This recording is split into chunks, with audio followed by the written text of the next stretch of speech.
필리버스터 신청으로 199개의 민생 법안이 모두 통과되지 못했습니다. 그 안건 중에는 유치원 3법도 들어가 있는데요.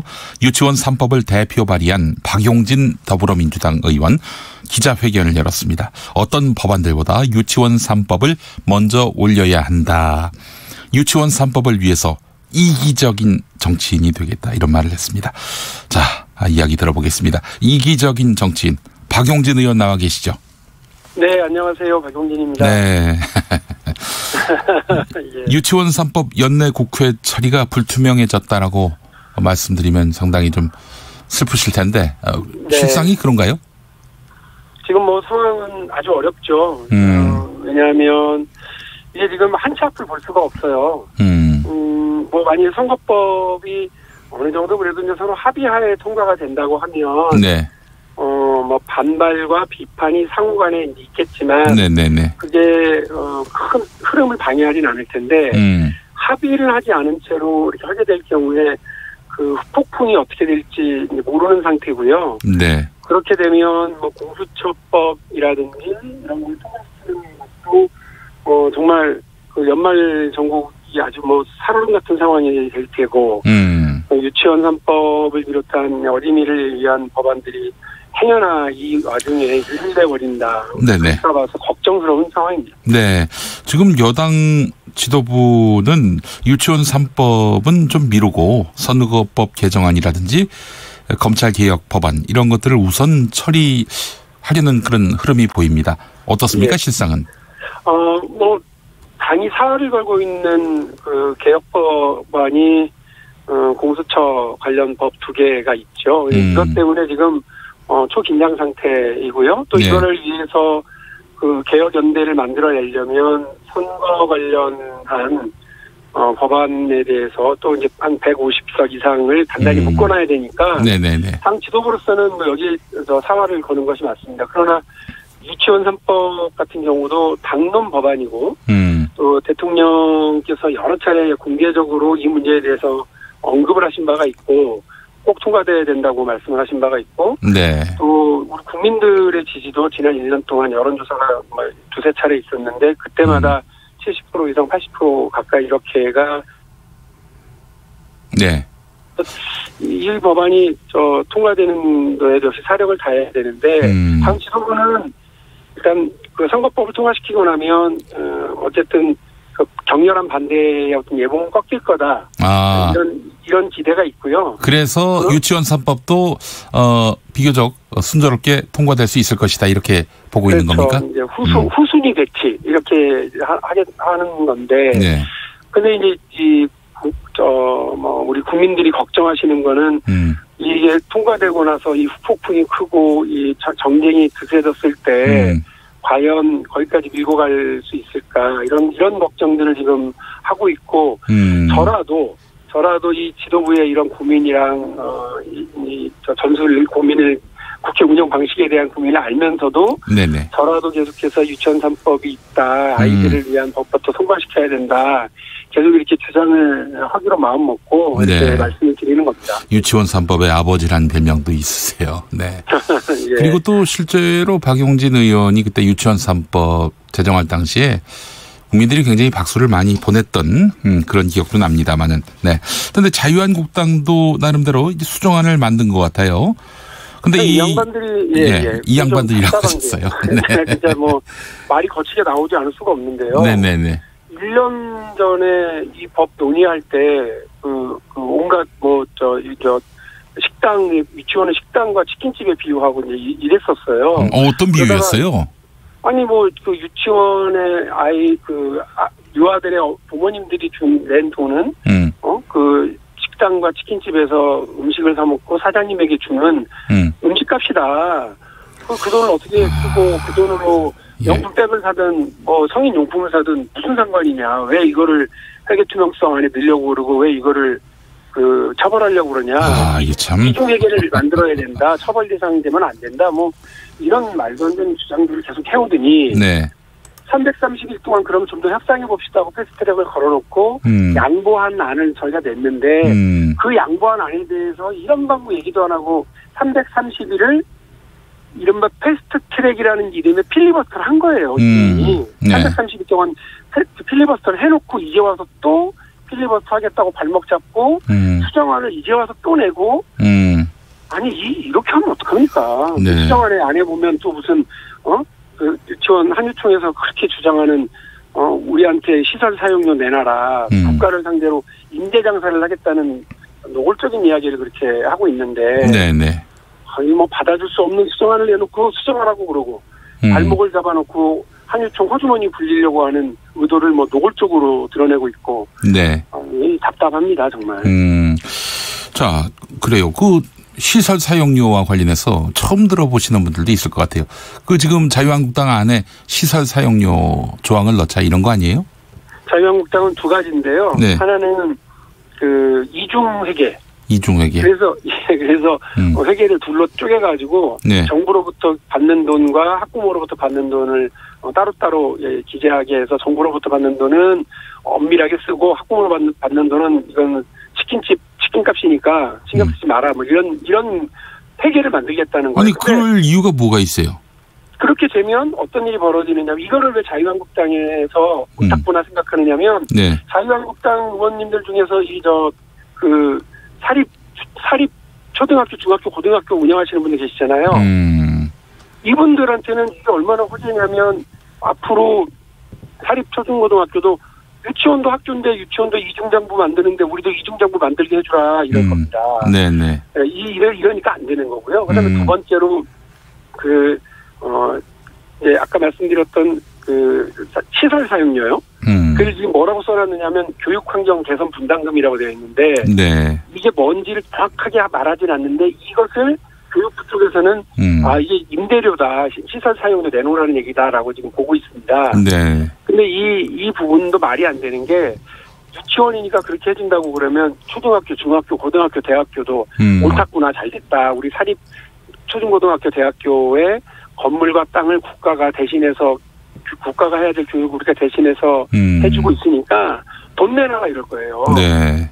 그러면 정부가 유치원 한유총하고 자유한국당 입장 들어주다가 네. 이제 초중고등학교, 대학교 뒷바라지 해야 되는 사립에 대해서 겨우 만들어 놓은 사립 초중고등학교, 대학교의 회계 공공성, 회계 투명성 이 부분을 완전히 다 무위로 돌리고 우리 교육 시스템을 완전히 붕괴시키는 그런 일을 해야 되는 상황이 되거든요. 네. 들어줄 수 없는 거를 넣어서 요구를 하고 그거를 수정안이라고 내놓고 시간은 시간대로 끌고 발목은 발목대로 잡고 네. 이렇게 하고 있습니다. 네. 답답합니다.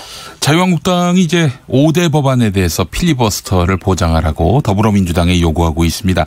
이 5대 법안에 유치원 3법도 포함되는 겁니까? 이인영 원내대표 말씀 그 5대 법안이 뭔지도 모르겠다는 거예요. 한 번도 그 5대 그래요? 법안이 뭔지 얘기를 안 했대요. 예.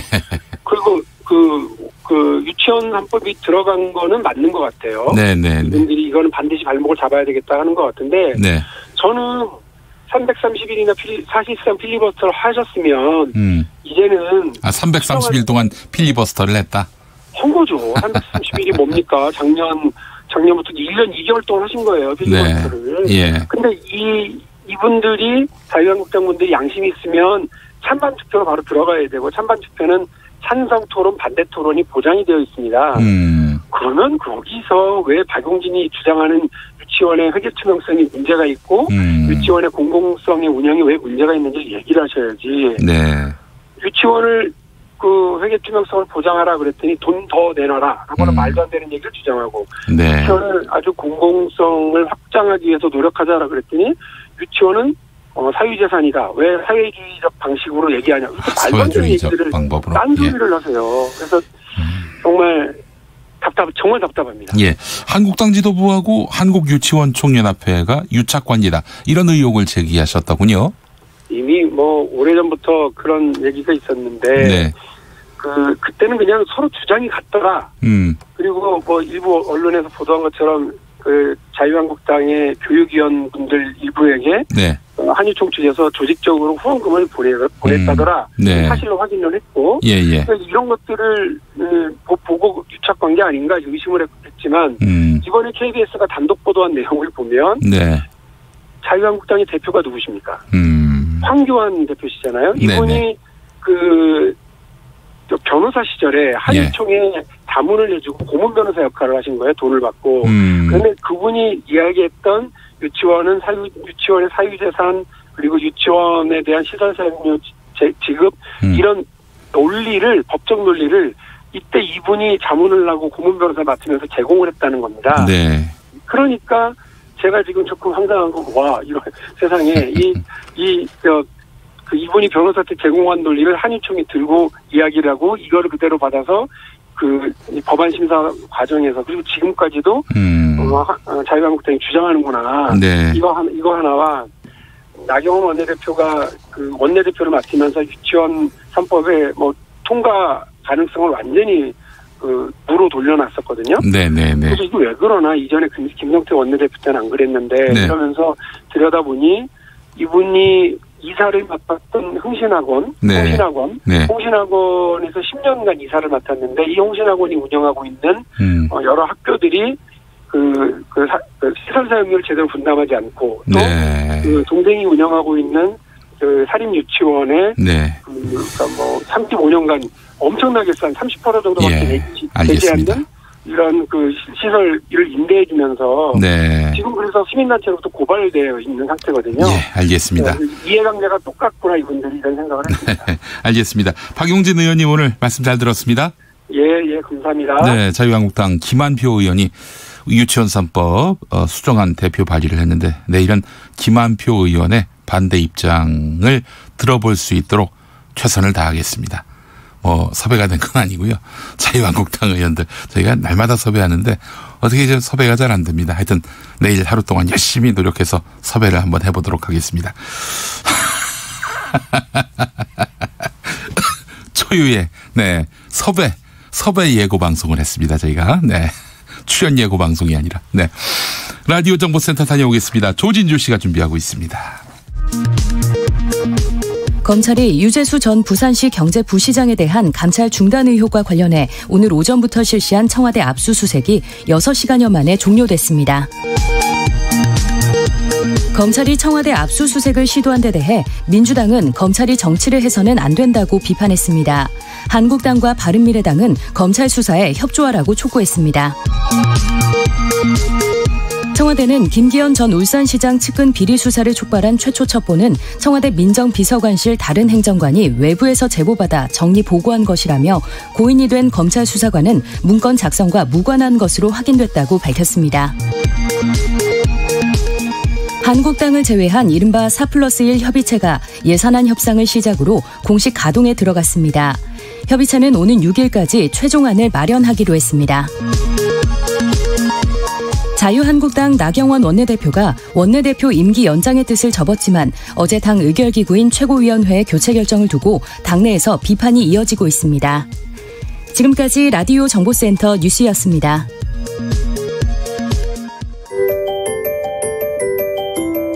김용민 라이브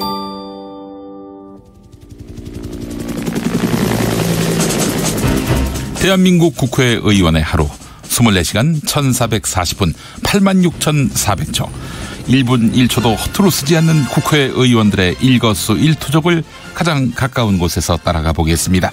국민을 위한 소중한 시간 국회의원 24시. 네, 요즘 국회 분위기 또 바른미래당 분위기 심상치 않습니다. 하루하루 변화무쌍한데요. 직접 이야기를 들어보겠습니다. 바른미래당 최이배 의원 나오셨습니다. 어서 오십시오. 예, 안녕하세요. 최이배입니다. 네, 들어오시면서 국회는 지금 일을 안 하는데 나는 왜 이렇게 바쁜지 모르겠다. 왜 이렇게 바쁘세요? 국회는 일을 안 한다고 말씀드렸지만 또 밑에서는 열심히 또 돌아가는 게 있습니다. 지금 예산도 돌아가고 있고요. 그다음에 특히나 이제 그 법안 중에서도 데이터 3법이라고 해서 개인정보 보호에 관련된 법안들을 제가 이제 지난주에 법사위에서 통과되는 걸 제동을 걸었습니다. 문제가 왜 그러셨어요? 아무리 우리가 그 새로운 그 산업인 빅데이터 산업 중요하지만 이게 개인정보의 어떤 침해 우려, 인권의 문제거든요. 그래서 그러니까 기업의 이익을 그렇죠. 굉장히 신장시켜주는 반면에 또 개인정보 같은 것들이 무분별하게 유통될 수 있는 그 길을 열어줄 수 있다. 이렇게 보시는 거예요. 그래서 이제 제가 최소한의 안정장치 같은 것들은 좀 마련이 되어야 된다라고 생각을 해서 이게 이제 3가지 법인데 지금 2개 법만 상임위를 통과해서 법사위로 올라왔고 그래서 1개 법이 더 통과될 때까지 기다려야 된다. 그리고 그 3개의 법이 올라오면 그 법을 다 비교를 해봐야 됩니다. 서로 이게 같은 내용으로 만들겠다라고 해서 만든 법인데 이게 각각 상임위에서 다르게 또 이제 만들어진 부분들도 있고 그래서 그거를 이제 법사위에서 한번 다시 논의해야 된다라고 해서 제가 지금 제동을 걸었고 지금 그거를 제가 검토하고 있습니다. 그래서 혼자 지금 3개 상임위에서 올라온 법 3개를 지금 보느라고 정신이 없습니다. 그러시군요. 자, 바른미래당 상황 한번 좀 짚어보겠습니다. 중앙당 윤리위원회가 비당권파로 간주되는 의원들에게 당원권 1년 정지 처분을 내렸는데 이 중에 오신환 원내대표 이름도 있습니다. 요즘 당내 분위기 어떻습니까?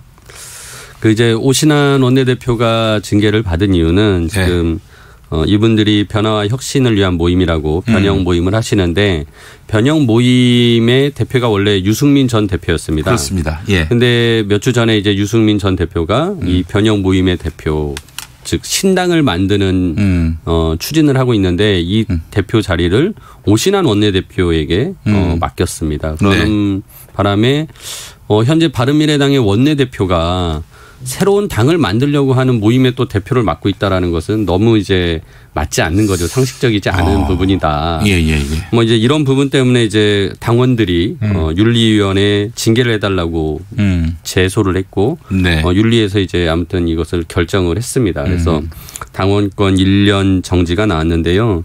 솔직히 저는 어차피 이제 변혁에 소속된 의원님들 중에서 이제 전에 이제 바른정당에 소속된 의원님들은 뭐 탈당을 할 것이고 지금 당을 만들려고 준비하는 과정이기 때문에 헤어지는 마당에 서로 상처내고 안 좋게 헤어지면 지지 말자. 그러니까 좀 어차피 그분들도 큰 틀에서는 어떤 개혁의 길에 동참을 하시겠다라는 뜻을 가지고 있는 분들이기 때문에 저는 개혁의 길에 다시 만날 수 있다라고 생각해서 좋게 좀 헤어지자라는 생각을 가지고 있었습니다. 그래서 당내에서 이제 징계는 안 했으면 좋겠다라는 생각을 가졌는데 윤리위원회에서 아무튼 독립적인 기구다 보니까 그렇게 또 진행을 했습니다. 그래서 좀 윤리위원회가 좀 정치적인 고려를 했으면 좋았을 텐데라는 좀 아쉬움을 가지고 있고요.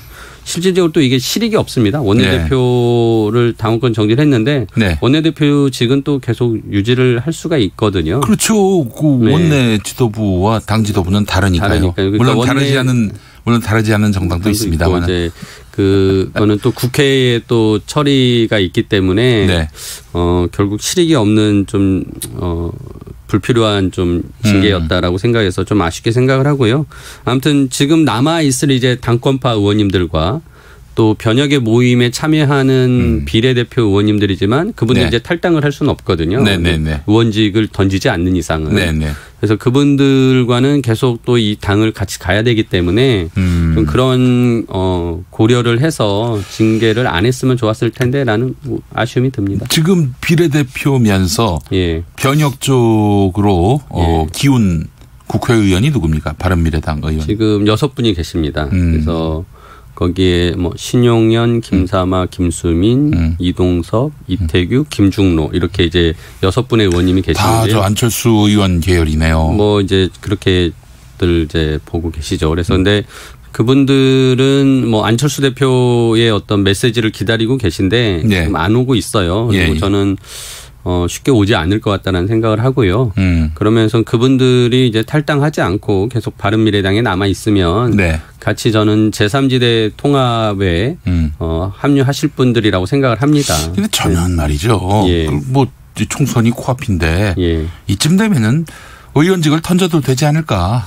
근데 뭐 모르겠습니다. 뭐 그건 이제 각자 개인의 판단이라. 현역 의원으로서 총선을 치르면 그게 도움이 됩니까? 아무래도 뭐 지역에 가서 현역 의원이라고 하면 또 더 유권자들이 조금은 더 뭐랄까요?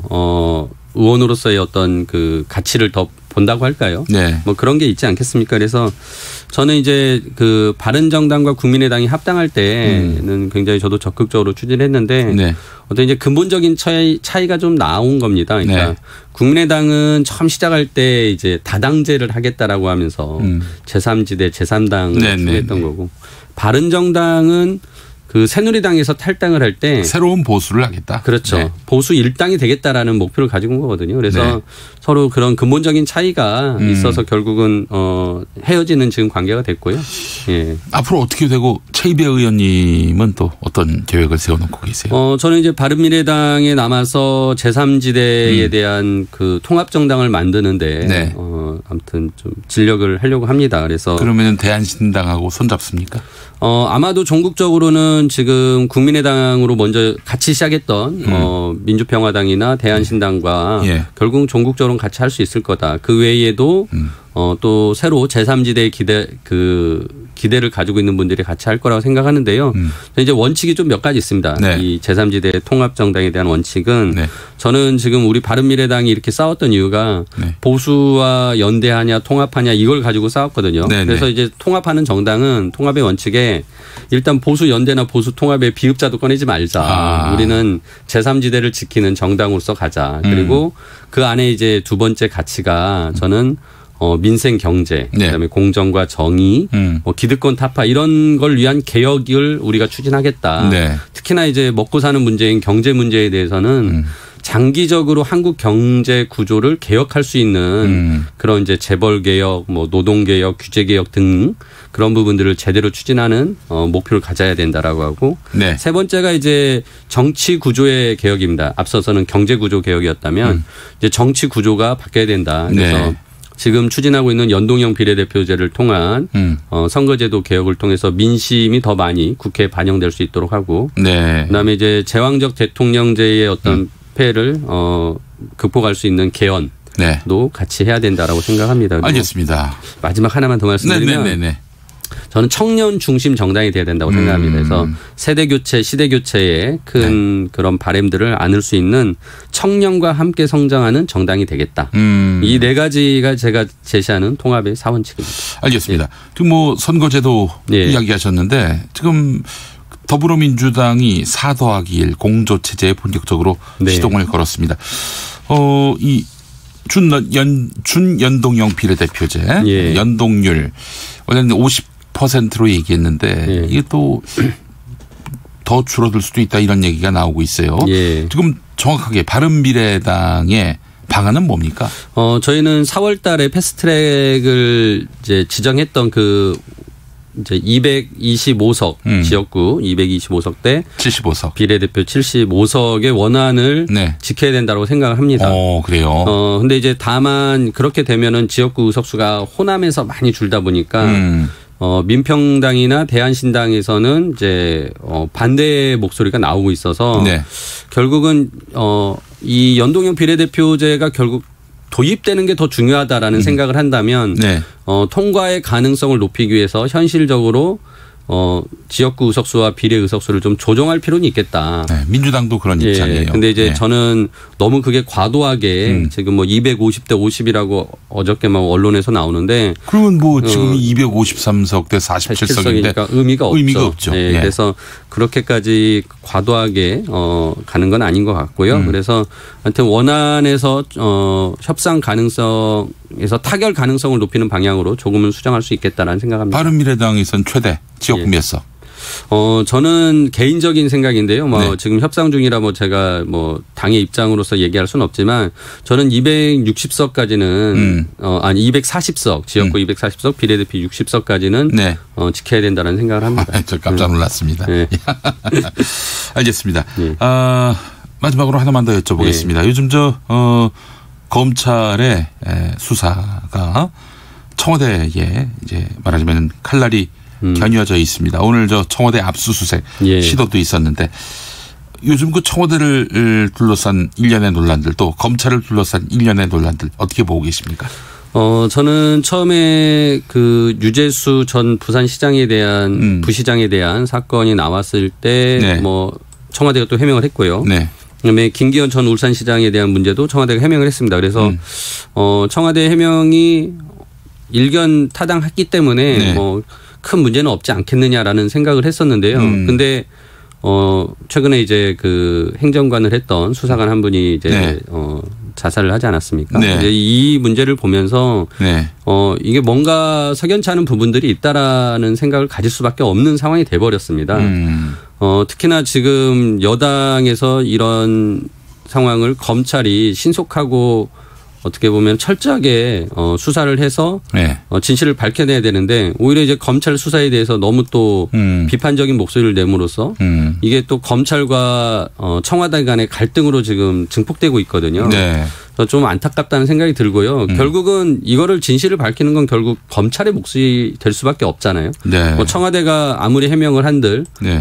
그걸로만은 국민들을 설득하기는 어렵고 결국 검찰의 철저하고 신속한 수사가 이루어져서 진상이 규명되고 진짜 문제가 있었다면 저는 청와대도 지금의 이런 그 문제점들에 대한 오해를 받기보다는 빨리 문제에 대한 해결을 하고 진상규명을 해서 부담을 털고 가야 된다라는 네. 생각이 듭니다. 아, 그래요. 검찰은 뭐 잘하고 있는 겁니까? 제가 보기에는 뭐 검찰 우리 윤석열 총장 취임할 때 대통령이 살아있는 권력에 대해서도 정확하게 하라고 이제 네. 지시를 했었고 예. 뭐 그런 부분에 있어서는 청와대라고 해서 그 칼날이 무뎌지면 안 된다고 생각을 하고요. 압수수색 등의 또 절차 등을 이번에 오늘 진행한 걸 봐서는 검찰이 아무튼 명확한 수사 의지를 가지고서 진행하는 부분에 대해서는 일단은 존중을 해야 된다. 그리고 그 부분에 대해서 지금 뭐 한국당 같은 경우는 또 이제 국정조사까지 하자고 지금 얘기를 하는데 네. 저는 그거는 더 정쟁거리를 만드는 거거든요. 그래서 그럴 필요는 없고 네. 일단 검찰의 수사를 두고 보자라는 네. 생각입니다. 알겠습니다. 최이배 의원님 오늘 말씀 잘 들었습니다. 네, 감사합니다. 예, 고맙습니다. 6시 33분 향해 가고 있습니다. 교통정보센터 다녀오겠습니다. 윤여은 씨. 퇴근 차량들로 도로 정체 극심한데요. 여기에 사고까지 잇따르고 있습니다. 남해고속도로 부산 쪽 진주 진출램프에 사고가 생겨서 1km 정체고요. 중앙고속도로 부산 쪽은 대간분기점 1차로에서 승용차 사고를 처리하고 있어서 2km 구간에서 여파받고 있습니다. 영동고속도로 인천 쪽은 작업 여파로 신갈 분기점에서 북수원까지 밀리고요. 이후 서창분기점 진출로 1차로에서는 작업 중인데요. 또 5차로에 고장난 차까지 있어서 군자 분기점부터 7km 구간에서 밀립니다. 경부고속도로 서울 쪽은 오산 부근 2, 3차로에서 사고를 처리하고 있어서 남사부터 정체고요. 이후로는 기흥동탄에서 죽전휴게소와 서울 요금소에서 판교 분기점 또 양재에서 한남까지 차가 많습니다. 서울 외곽고속도로 일산에서 판교 쪽은 일산에서 송내까지 20km 가까이 밀립니다. KBS 교통정보센터였습니다. 김용민 라이브 오디오 파노라마. 지금 검찰 주변에서 이 수사 한동훈 부장이 다 주도한다 이렇게 다 알려져 있어요. 서울중앙지검장이 지휘 책임자 아닙니까? 제가 그래서 지난번에 중앙지검 가서 물어봤잖아요. 자, 8월 27일 압수수색할 때 지검장님 이거 지검장님이 결단하신 겁니까? 대답을 못하셔. 무슨 밖으로 무슨 해명 나가는 것도 다 한동훈 부장이 다 스크린에서 나간다 이렇게 돼 있어요. 저는 처음 들어보는 얘기입니다. 지금 말씀하신 건 전혀 사실과 다르고요.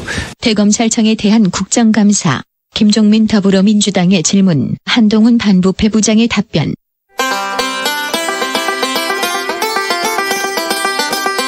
요즘 핫한 사람 바로 한동훈. 이제부터는 12월 3일 방송된 MBC PD수첩 중에서 발췌.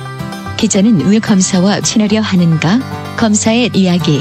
예전 같으면 브리핑이라든가 뭐 이런 걸 통해서 은근히 흘려주고 이게 이제 보도가 되고 원래 이제 수사 과정에서 원칙적으로 보도가 되면 안 되거든요. 좀 친한 기자냐 아니냐에 따라서 공식적인 뭐 티타임 뭐 브리핑 이외에 뭐 개별적으로 찾아오는 경우도 있잖아요. 그러다 보면 이게 좀 더 많은 이야기를 해줄 수는 있겠죠. 가까운 기자한테는. 기자들이 친하려고 하잖아요. 그러니까 말 한마디로 탁탁 건져주는 걸 잡고 싶어하는 거니까. 단독에 목을 매는 기자들이 거기 자꾸 쳐다보게 되고 친하면 한 개씩 흘려주면서 관리하니까 뭐 서로 위인하는 것? 기자의 입장에서 이야기하자면 그날 데스크들이 하나 물 먹으면 또 난리 나잖아요. 넌 또 왜 안 해와? 넌 또 왜 안 해와? 그럼 서로 경쟁을 붙는 거예요. 그러니까 이게 검사들은 기자들 갖고 놀면서 경쟁을 붙이는 거야. 어느 수사관 중에서는 정보를 흘려주면서 이걸로 기자상 한번 받아 이러면서 흘려주는 놈들도 있거든요. 이게 그러니까 검사 수사관이 알려주는 거 쓰는 게 이달의 기자상 엄청나게 많이 받았거든요. 어디 창뿐인가? 언론사 사주를 위해서도 좋은 일. 기자는 차장검사에게 사건을 청탁한 적도 있다고 합니다. 2015년 그가 속한 언론사의 회장이 지인 2명과 함께 배임 혐의로 경찰에 고발당했습니다. 언론사 회장은 불기소 처분을 받았고 지인 2명은 기소 의견으로 검찰에 송치됐습니다. 이 언론사의 사회부장은 회장의 지인 2명도 불기소 처분을 받을 수 있도록 1차장검사를 찾아가 청탁하라고 지시했습니다. 저희 그러고 며칠 있다가 검사장한테 전화가 온 거예요. 처리 잘 됐다. 나머지 2사람도 불기소하는 걸로 했다. 검찰의 오랜 관행, 기자와의 유착, PD 수첩은 여기에 한동훈 반부패 부장도 하나의 사례로 제시하는데 검사는 잠시 뒤 다시 전화를 걸어 묻지 않은 내용을 노골적으로 언급합니다. 그러니까 다름이 아니고 제가 기사 혹시나 참고로 7월 31일 날 소환통보에서 8월 1일 날 한 번 오셨었고 그다음에 8월 5일 날 2번 오셨습니다. 2번 하셨구나. 중요인물 맞구나. 그리고 이 사람은 참고인으로 불렀지만 우리가 말할 때 피의자성 참고인이었구나. 그래서 쓰는 거예요 이제. 그럼 단독 달고 나가는 거예요. 신난다 이러고. 구모 판사는 사법농단에 연루된 인물. 한동훈 차장검사가 소환 날짜를 알려준 의도가 있었습니다. 구모 판사 소환 다음 날 법원이 검찰의 압수수색영장을 기각했고 그 사실이 기사로 알려지길 원했던 것입니다. 그러면은 그 검사로부터 어떤 피드백이 오나요? 기사가 나가고 나면? 따로 피드백은 안 오고 그다음에 또 하나 주겠죠. 그리고 되게 친해지죠 그다음부터. 찾아가고 전화하고 하면 잘 받죠. 이제는 뜯어 고쳐야 할 검찰과 언론사의 유착. 검찰 출입을 했던 어떤 기자. 검사에게 빚을 지게 되는 거예요. 그러면 나중에 또 어떤 필요가 있을 때 그 요구를 안 들어줄 수 없는 선을 넘는 관계가 생기는 거예요 사실. 일찍이 기자실을 없애서 출입기자 제도를 없애자던 노무현 전 대통령. 유신 시절 50 시절은 기자실 전성시대였습니다. 그 기자실에 언론 자유가 있었습니까? 통제와 유착과 부당한 이익이 있었을 뿐 아닙니까? 정말 기자실에 국민의 알 권리가 있습니까?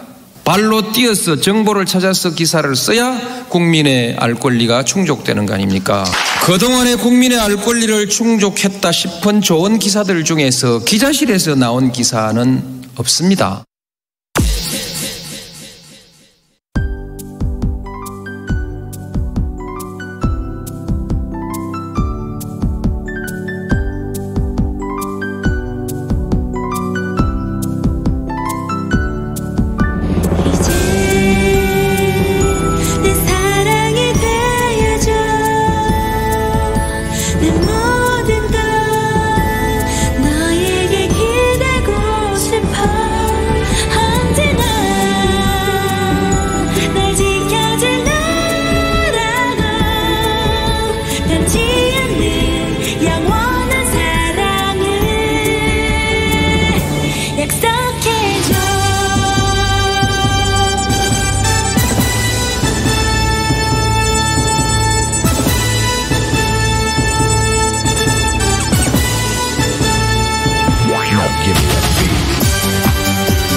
네, 핑클의 영원한 사랑 들었습니다.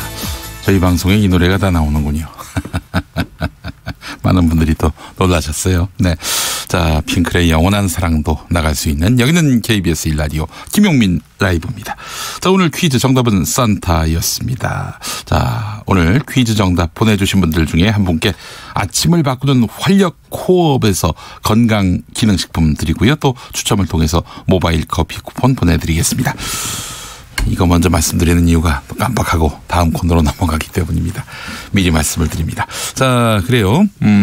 정답이 산타인데 1592번 쓰시는 분 두루마기. 네. 자, 그리고 K76285885번 쓰시는 분 산적. 산타가 아니라. 네. 그리고 김대근님 날마다 정말 어떻게 하면은 재밌는 오답을 써볼까 애쓰시는 분입니다. 자, 정답 산타가 아니라 사탄. 네. 자, 그리고 K73921437 계정 쓰시는 분 산할아버지. 네. 산할아버지도 맞는 것 같은데 저희가 원한 정답은 아니었고 5757번 쓰시는 분 산타클로스는 과연 우리나라에 어떤 선물을 갖다 줄 거나. 네. 방위비 분담금 청구서는 아니겠죠 설마. 네. 이진주님 정답 조커. 자, 그리고 2258번 쓰시는 분 트럼프 대통령은 스크루지 복장을 입어야 합니다. 산타가 아니라. 자, 그래요. 정답 이게 다예요? 아, 그래요. 오늘 저 어려웠나? 산타 맞히신 분이 한 분이 있긴 하네요. 축하드립니다. 자, 애청자분들의 나머지 사연도 좀 소개하겠습니다. 1137번 쓰시는 분 수원에 사는 주아, 주희, 주빈 세 딸 아빠입니다. 아이고 너무 행복하시겠다. 예, 저희 집에는 이제 딸이 하나 있는데 하나만 있어도 정말 온 집안이 화사해집니다. 근데 세 분이나 되네요 따님이. 예, 김영민 라이브 응원합니다. 네, 취소입니다. 네, 취소예요. 네. 자, 농담이고. 네, 우리 1137번 쓰시는 분 좋은 가정 꾸리고 계세요. 더 추워진다고 하니까 모두 건강하시고 안전 운전하세요 라면서 우리 애청자분들도 걱정해 주셨어요. 자, 그리고 K75612417 네, 이 계정 쓰시는 분은 검찰은 치외법권입니다. 여성을 납치해서 성폭행해도 뇌물 받아도 스폰싱을 받아도 범죄 수사를 엿받고도 심판받지 않잖아요. 이런 말씀하셨고요. 김부향 한라누가님 여기는 스페인 바르셀로나 아침입니다. 매일 아침 용수처장 김용민 라이브를 안 들으면 김용민 라디오라고 하셨군요. 김용민 라디오. 네, 김용민 라이브입니다. 네, 김용민 라이브를 듣지 않으면 아침 맛이 없어요 라고 하셨습니다. 아, 그래요. 바르셀로나에서는 저희 김용민 라이브가 아침 시사 프로그램이군요. 알겠습니다. 많이 또 애청해 주시면 감사하겠습니다. 자, 이제 양언이 살로 이어갑니다.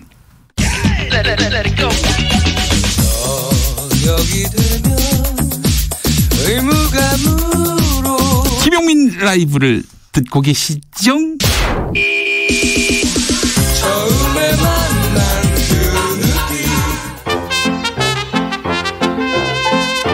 요즘 저작거리에서 떠도는 썰, SNS에 오르내리는 풍문을 모아서 풍성하게 이야기 나눠보겠습니다. 수다 최강자, 양지열의 양, 이연경의 언, 양언 이설. 자, 양지열 변호사, 이연경 위키트리 방송위원 어서 오십시오. 네, 안녕하세요. 네, 어젯밤에 제가 집에 가는 길에 우리 이연경 위원이 KBS 1라디오 예, 시사야 김성환의 시사야 나오시는 거 들었는데 아이고 애 많이 있으십니다. 네, 그래요. 왜 어제 무슨 얘기 하셨길래? 아니에요. 그냥 열심히 했는데 아직 어제 저희가 1주년이었어요. 네네네. 심지어 제가 어제 생일이었는데 저 생일날 그 방송을 시작했는데 1주년이 돼서 어제 문자가 되게 많이 들어왔어요. 그래요? 그래서 이제 뭐 감사합니다. 우리 김용민 라이브가 사실 그 시간에 했었어요. 맞아요. 네, 그 시간에. 네, 저희가 그 다음 차저로 들어간 거여가지고. 제가 심지어는 방송하다 존 적이 있어요. 너무 졸려가지고. 아니, 그런 얘기를 이렇게 자백을 하셔도 되는 거예요? 아니, 한참 지난 일이기 때문에 공소시효가 지났어요. 네. 그래요. 네. 밤마다 고생하시는 우리 김성환 시사평론가 그리고 이연경 위원 정의를 표합니다. 감사합니다. 자, 그리고 최근에 검찰 행보 관련한 이야기부터 해보겠습니다. 오늘 그 청와대에 대해서 검찰이 압수수색을 시도했는데 압수수색했습니까? 임의제출 형식으로 했죠. 임의제출 물론 형식으로. 이제 청와대는 기밀이 보장 유지가 돼야 되는 곳이기 때문에 이런 경우 이제 형사수사법 예외로 관리를 하고 있는 사람의 허가를 얻어야 한다라는 규정이 있어서 네. 사실 청와대 자체는 뭐 마음대로 휘젓고 다닐 수 있는 곳은 아니잖아요. 네, 네. 이제 필요로 하는 부분들을 임의제출, 그러니까 형식은 압수수색 영장을 집행하고 자발적인 협조를 구해서 원하는 자료를 내주는 방법을 취한 겁니다. 그래요.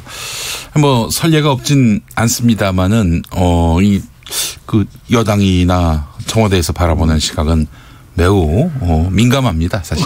왜냐하면 뭐 짐작하시겠지만 그 조국 전 장관과 관련된 수사부터 시작을 해서 도대체 왜 이 시점에서 이런 것들을 검찰이 갑자기 법적으로 문제를 삼고 있을까. 그리고 이제 잠깐 아까 이현경 의원이랑 밖에서 기다리면서 그런 얘기를 했는데 저는 이제 대한민국 검찰에 대해서 네. 여러 가지 어떤 문제점들을 지적할 수도 있지만 뭐 너무나 많은 독점적인 권한을 가지고 있고 어떤 자료를 근거로 왜 수사를 하는지를 나중에 법원에서 재판받을 때까지 알 수 있는 방법조차 없어요. 그러니까 청와대조차도 이걸 뭘 가지고 이렇게 하는 거야? 뭐 언론에 보도가 되긴 하지만 그게 전부일이란 보장도 없고 또 검찰에서도 유리불리를 따져서 유리한 내용들만 얘기할 수도 있지 않습니까? 그게 이제 피의사실 공표로 나오기도 하고. 그래서 지금 이 시점에서 뭐 유재수 전 부시장과 관련된 부분도 이미 지난해 사실 감찰과 관련된 문제가 됐었고 이제 나왔었고 다른 부분도 있는데 왜 이럴까? 왜 이럴까? 하는 생각을 그 법리로 보자면 그럴 수도 있다라고 판단할지 모르겠지만은 지금 국민들이 이제 법리로만 보는 게 아니라 이 정치적 의도가 있는 거 아니냐. 뭐 개혁법 반대를 위해서 저러는 거 아닌지 싶기도 하고 또 뭐 그런 맥락도 읽힌다고 하더라고요. 어떤 분은. 아니 우리 검찰이 말이야 청와대도 터는데 공수처가 왜 필요하지? 이런 이야기를 이제 웅변하려고 저렇게 액션의 그 범위가 정말 광범위해진 거 아니냐 이런 해석도 나오는데 이 정치적 의도는 없다고 봐야 됩니까? 글쎄요. 그러니까 아까 말씀드린 것처럼 시점 자체가 뭐 유재수 전 부산경제부시장이라든가 아니면 또 이제 울산 전 시장과 관련된 수사에 관해서 뭐 선거 개입이 있었다느냐 이런 수사가 하필 다 이번에 최근 나온 게 아니라 1년 됐고 1년 6개월 됐고 이런 거 아니겠습니까? 거기에 이제 공통적으로 조국 전 민정수석 당시에 있었던 일이기도 하고 그래서 이제 정치적 의도가 아니냐는 얘기를 하고 만약에 그걸 생각 안 했더라도 정치적으로 문제가 있는 거고 근데 아까 말씀하신 공수처 필요 없다. 우리가 이렇게 잘할 수 있다라는 논리는 전 반대로 얘기하고 싶어요. 지금 검찰이 어떤 생각을 하고 정말로 필요한 일일 수도 있어요. 모르지만 검찰이 뭔가 잘못된 생각을 가지고 뭔가 문제 있는 행동을 하더라도 견제할 수 있는 장치가 없어요. 현실적으로. 청와대조차도 무슨 일 때문에 이렇게 하는지를 모르고 겪어야 되는 거고 거기 잘못된 일이 설령 벌어지고 있더라도 막을 수도 없고 들여다볼 수 있는 방법도 없어요. 박지원 의원이 보통 레임덕 현상이 왔을 때 하는 검찰의 행태를 보이고 있다. 이런 얘기를 했었잖아요. 그래서 제가 양철 변호사님은 법 전문가니까 제가 물어봤거든요. 그러면 일반 국민들은 왜 그러는지 의도를 읽을 수 있는 행간을 읽을 수 있는 방법이 없다. 혹시나 행간을 읽을 수 있는 무슨 그 실마리 같은 게 있냐 이렇게 질문을 했더니 전혀 없다는 거예요. 그러니까 재판에 들어가서 양쪽에 있는 정보가 공유되기 전까지 알 수 없다. 그러면 무슨 의도로 저렇게 하는지도 속을 알 수가 없는 거네요. 그랬더니 그래서 검찰 개혁이 필요하고 검찰을 견제할 수 있는 어떠한 권력이 필요한 거다라고 하는 것을 온몸으로 보여주고 있다. 알겠습니다. 블루 NC님이 이현경 의원은 혹시 배우 이은경 씨 동생인가요? 라고 물어보셨습니다. 아닙니다. 그랬으면 참 좋았을 텐데. 그 이현주 의원 동생은 아닙니까? 아닙니다. 가끔 저를 그렇게 부르시는 분들도 있는데. 진짜요? 아닙니까? 전혀 안 닮았어요. 그래요. 알겠습니다. 누구랑요? 이현주 의원이랑. 그래요. 자, 청와대뿐이 아닙니다. 이 검찰이 최근에 숨진 전 청와대 감찰반원의 휴대전화도 전격 압수했는데 이 이례적이다 이런 반응이 있습니다. 경찰이 수사를 하고 있고 그래서 뭐 하루 이틀이면은 검찰한테다가 넘길 텐데 굳이 이렇게 치고 들어온 건 무엇일까? 저는 이례적이라고 표현이 좀 부족해 보여요. 그러니까 이례적이라는 것은 드문 일은 아니지만 가끔 있다라는 정도일 때 이례적인 거고 이거는 없다. 없었다. 듣지도 보지도 못했다라고 할 수밖에 없는 상황인 것 같아요. 왜냐하면 말씀하신 것처럼 지금 현행 구도상 어차피 검찰이 수사권을 가지고 있고 경찰은 수사 지휘를 받아야 되는 입장이기도 하고 법적으로. 그리고 이제 변사라고 하죠. 사람이 갑작스럽게 이렇게 죽음이 일었을 때 검찰이 나서질 않아요. 경찰이 다 수습을 하는 게 맞고 경찰을 믿지 못한다고밖에는 말할 수 없잖아요. 그러니까 바빠서 경찰에게 빨리 갖고 와라라고 얘기하는 거는 법적인 권한이지만 지휘권을 발동하면 될 텐데 굳이 압수수색을 받아야 될 이유가 있었는지 법원 가가지고. 거기서 그 와중에 정말 저로서는 되게 참 터무니없는 황당한 상황이 그렇게 압수수색이 갔는데 결국 이게 좀 잠금 장치가 돼 있어서 풀지를 못하고 있다는 게 이게 무슨 상황인가. 먼저 가져갔다는 건 보여주고 싶지 않은 무엇이 있는 거 아닌가 이런 추정도 있거든요. 그런 얘기들이 나와요. 휴대전화 안에 검찰의 그 이전의 수사 과정에서 불법적인 것이 있었거나 혹은 그 이번에 사망하신 분한테 압박이 되었을 무언가의 증거가 있기 때문에 미리 압수수색을 해간 거 아니냐. 뭐 이런 얘기들도 있고. 그러니까 지금 문제가 뭐냐면요. 어쨌든 초반에 말씀하신 것처럼 청와대, 경찰, 검찰이 서로 입장들이 많이 충돌하는 부분들이 있어요. 그리고 그 안에 모릅니다. 아무도 모르지만 검찰에 불리한 내용도 있을 수 있고 청와대에 불리한 내용도 있을 수가 있어요. 근데 그걸 볼 수 있는 사람은 검찰만 볼 수 있는 거예요. 이거는 불공정한 게임이잖아요. 이 자체가 구조가. 그렇죠. 한 당사자가 될 수도 있는 검찰인데. 그래서 이 부분이 검찰 말고 다른 어떤 견제 장치가 있지 않으면 이런 모순된 상황을 법적으로 극복할 방법이 없어요. 이 공수처가 있으면 좀 달라질 수 있나요? 이제 공수처 같은 경우에는 검찰과 법원에 대한 직접적인 수사권이 있기 때문에 기소권도 있기 때문에 이게 그래서 이제 자유한국당에서 옥상옥이라고 하지만 지금 말씀드리고 있는 이런 문제를 예전에는 사실은 이게 검찰이 그렇게까지 힘이 세다고 말할 수 없었어요. 극단적으로 아까 밖에서 얘기했던 것처럼 군이 힘을 가지고 있을 때 권위주의 정권 시절도 있었으니까. 근데 지금은 검찰이 제가 검찰이 지금 나쁜 마음을 먹었다 이런 게 아니라 검찰이 나쁜 어떤 행동을 하더라도 바깥에서 그걸 견제할 수 있는 방법이 제도적으로 없다. 알겠습니다. K75612417 이 계정 쓰시는 분은 전대미문 초유의 일이라고 해야지 이렇게 말씀하셨어요. 그분 돌아가신 분 검찰 반원이셨던 검찰 수사관 그분 빈소에 윤석열 검찰총장이 갔는데 유족으로 보이는 분이 아주 거세게 항의했다 이런 보도도 있었고 그 이튿날에 백원우 전 비서관이 갔는데 그때는 또 유족이 끌어안고 울었다 이런 보도가 나오고요. 유족의 정서를 보면은 대략 이게 누가 이렇게 죽음에 이르게 했는지 힌트를 얻을 수 있지 않겠는가 하는 그런 시각도 있더군요. 근데 이제 고인이신 분을 두고 이런 얘기를 해야 된다는 것 자체가 되게 저는 안타깝고 별로 좋은 현상은 아닌 것 같은데 그만큼 양쪽이 크게 대립하고 있기 때문에 그런 얘기들이 나오는 게 아닌가. 알겠습니다. 다시 하나만 더 짚어보죠. 이 서초경찰서 압수수색으로 인해서 검찰과 경찰의 갈등에 다시 불이 붙은 듯합니다. 고래고기에 이어서 몇 차 전인지 모르겠습니다. 경찰 측이 휴대전화 압수수색 역신청을 검토하고 있다. 그러니까 지금 이런 거죠. 경찰이 수사하던 휴대전화를 검찰이 압수수색해 갔어요. 그런 경찰이 이제 압수수색을 통해서 이 휴대전화 안에 담겨 있는 내용을 말하자면 포렌식으로 정리를 했단 말이죠. 그거를 경찰이 압수수색하겠다. 지금 그러는 거 아닙니까? 네. 오늘 경찰청이 입장문을 통해서 경찰의 사망 경위를 밝히는 건 당연하다. 그래서 포렌식 과정에 경찰도 참여하겠다. 이렇게 얘기를 해서 검찰이 포렌식을 하고 있는 과정을 그냥 보고 있는 거죠. 그리고 역으로 이제 그 부분에 대해서 영장을 청구할지도 모른다라는 얘기가 나오는데 그 영장은 또 검찰이 청구해야 되겠다면서요. 그러니까 제가 거듭 말씀드리지만 결국 그거는 사실 경찰로서는 되게 답답할 거예요. 할 수 있는 게 그거밖에 없으니까 그거라도 한다고 하지만 그냥 검찰에서 중간에서 안 받아들이면 끝이에요. 그렇지. 아니 사실은 검찰로서는 이 수사 과정에서 압박을 가해서 고인 되신 분이 살아계실 때 굉장히 압박감을 느끼게 만든 거 아니냐 이런 의심을 사고 있는 상황인데 검찰은 그 경찰이 수사하고 있는 휴대전화를 이제 가져갔단 말이죠. 가져가면서 문화일보 보도에서 나온 건데 그 경찰서장 서초경찰서장이 그 문재인 정부 청와대에서 일한 경력이 있다. 그렇기 때문에 저 사람은 청와대 사람일 수도 있다. 이런 이유로 우리가 직접 수사하겠다. 이렇게 나선 거 아닙니까?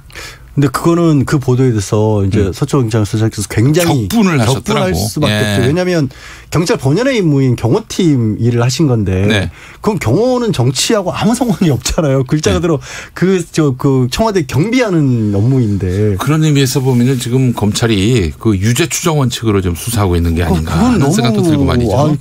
그 해당 언론사에 대해서도 뭐 법적 조치를 취하시겠다라고 말씀하신 걸로 알고 있거든요. 문화일보에 대해서 그럴 수밖에 없을 정도죠. 아니 얼마나 억울하시겠어요. 얼마나 화가 나시고. 그러니까 마치 거기서 무슨 증거를 빼돌리려고 내가 한 거냐 이런 지금 대우를 받으신 거잖아요. 네네네.